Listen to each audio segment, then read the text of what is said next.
I was on the run. I don't want to say why, because I don't want to incriminate myself. Though, if anyone from the authorities does read this, I could most likely enter a plea of mental disorder. No sane person would surely claim to have experienced what I did. I'd been sleeping rough down by the docks, which was not as bad as it sounds. I'd found a sheltered place, a covered locked-up bay for bicycles that no one seemed to use. I had a good sleeping bag and a sad face that worked wonders for getting change from passing strangers. All good, until I noticed I was being eyeballed by the occupants of a passing patrol car. Easy come, easy go, I thought, putting my hands in my pockets and walking away as nonchalantly as I could from my spot. I didn't want to take any chances, so it was time to move on. One of the few things I can say with any certainty about my deadbeat life is that I have usually gone with the flow. The other kids were stealing cars, so I did the same. There was easy money moving drugs around on behalf of the local dealer, so that became my thing. When matters escalated, when the thing I don't want to talk about happened, I was part of a crew. Bad people that I fell in with, going with the flow. I rounded a corner and a cruise ship came into view. It looked like it had seen better days, I thought. Then noticed there was a walkway from the side of the docks attached to the ship, and no one was in sight. The flow took me up the walkway and onto the ship. Everywhere I looked, I saw cracked paint and stains and cobweb after cobweb. Faded bunting hung limply from railings, and water pooled in gaps in the decking. I couldn't see anyone paying to take a cruise on this ship. For my part, I've never felt guilty about taking a free ride in my life, and the only destination I cared about was away from here. I still had seen no crew, but didn't want to push my luck, so I hunted around for the nearest place to hide. A loose cover over a lifeboat later, and I was snuggled up in the dark, and just in time as I could hear shouting, boots clattering. The flurry of noise passed. I chanced to look out from the lifeboat and saw a dozen or so wooden crates being manhandled up the walkway. I was starting to think this was a cargo vessel rather than a cruise liner. Maybe once, 20 or so years ago, it had welcomed on board passengers for voyages of pampered luxury. Surely not now, though. Then I heard new voices. Men talking and sounding like they were heading my way. I ducked back under cover and waited. Soon after, I felt the ship rattle beneath me, felt as much as heard it creaking and groaning, and then without a worrying lurch, it started moving. I started to relax. I'd left one lot of troubles behind, and the future was unwritten. It wasn't long, though, before my bladder ruined my sense of calm. I was bursting, but didn't want to go on a lifeboat, as I had no idea how long I would need to hide out there, so real cautious, real slow, I emerged onto the deck. I seemed to be alone. Relieved, I relieved myself. The deck on this part of the ship was empty, apart from my lifeboat and a row of sun loungers.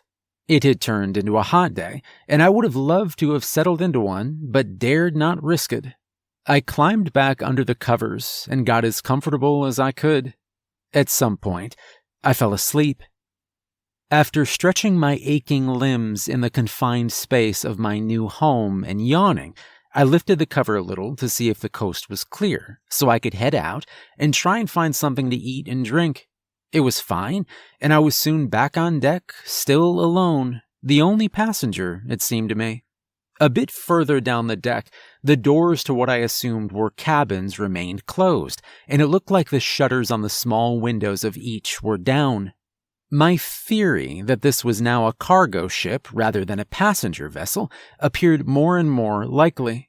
This was reinforced when, an hour or so later, we approached a new harbor. I had no idea where we were, but the dock we pulled into was even more run down than the ship. Crouching low and glancing constantly around, I watched as more boxes were loaded. These boxes seemed to rattle and were dotted with what I thought could be air holes, livestock containers, I assumed. Some poor beast being transported under conditions which must have been illegal. I decided to go in search of food and something to wash it down with, while I hoped the crew were fully occupied loading their new cargo. I got lucky, finding an unlocked storeroom with tins of corned meat and, wonders of wonders, a crate of beer. I took less than I wanted, as I didn't want to make it too obvious there was a thief on board, and scurried back to the lifeboat. Filling my belly with salty, rubbery meat washed down with warm beer, it started to feel like a home from home. Until the cries began. At first, I thought it was just the ship creaking, its old metal and wood protesting, but soon it became horribly clear they were the cries of living creatures. The livestock, it must have been. They sounded almost human. It was horrible. I wiped my face, feeling suddenly hot. Whether it was the hideous sounds or the warm beer and cold meat, my stomach lurched. I hurried back out onto the deck and leaned over the side of the ship where I was violently sick. I stood there, gasping and shivering. Night was falling, and I watched the last of the light slip away, thankful that the only sounds I could hear now were that of the ship and the water lapping at its hull, and then a click. I turned, saw it was one of the cabin doors opening. I swore to myself there was no time to get back into the lifeboat, so I ducked under its prow and made myself as small as possible. A man emerged from the cabin. He wore a long black coat and moved with a slow, easy grace. He walked with a silver-handled cane, though for show rather than any need of it, I believed. Under the light of the stars and a quarter moon, his skin appeared pale.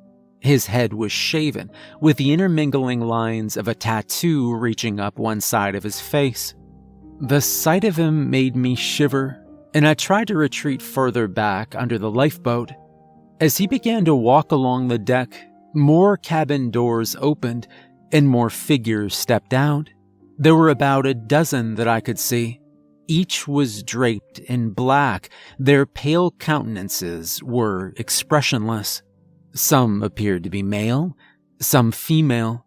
All their heads were shaved. A variety of intricate facial tattoos seemed to be the only distinguishing marks. Not a word was said between them as they took in the night air. I watched, entranced, and unsettled in equal measure. There was something otherworldly about the passengers, something which set my nerves on edge.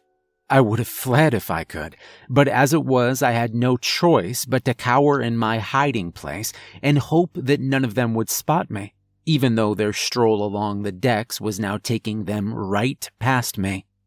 A new figure appeared.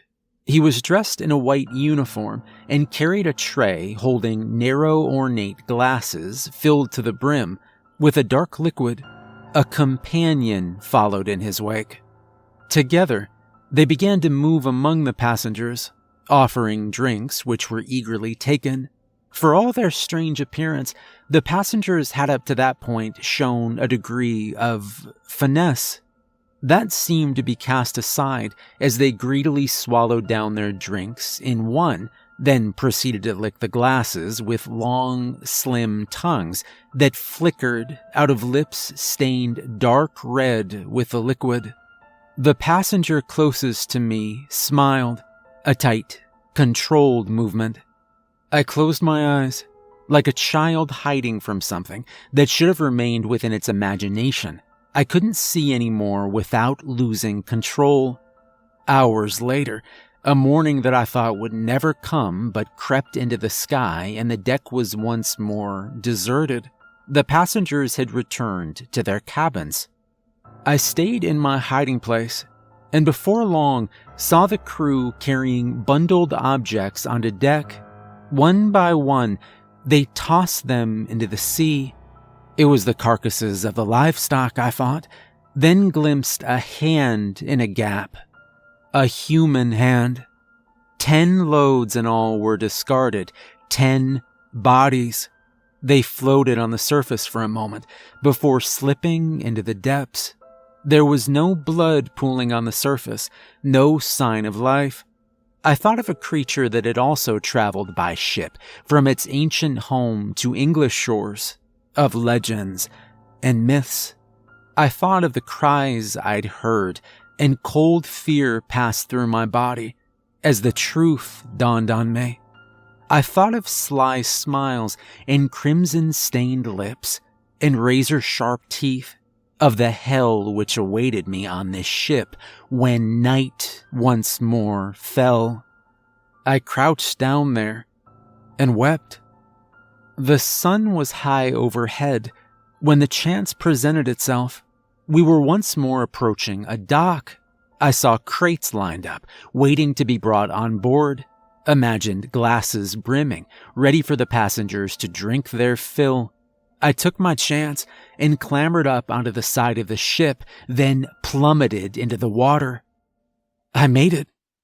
I'm sitting on a beach now, sipping a cold drink. It's a beautiful day, but I know now that there are creatures out there that care nothing for the day, that wait for the sun to dip below the horizon. I know now that when night falls, fear returns.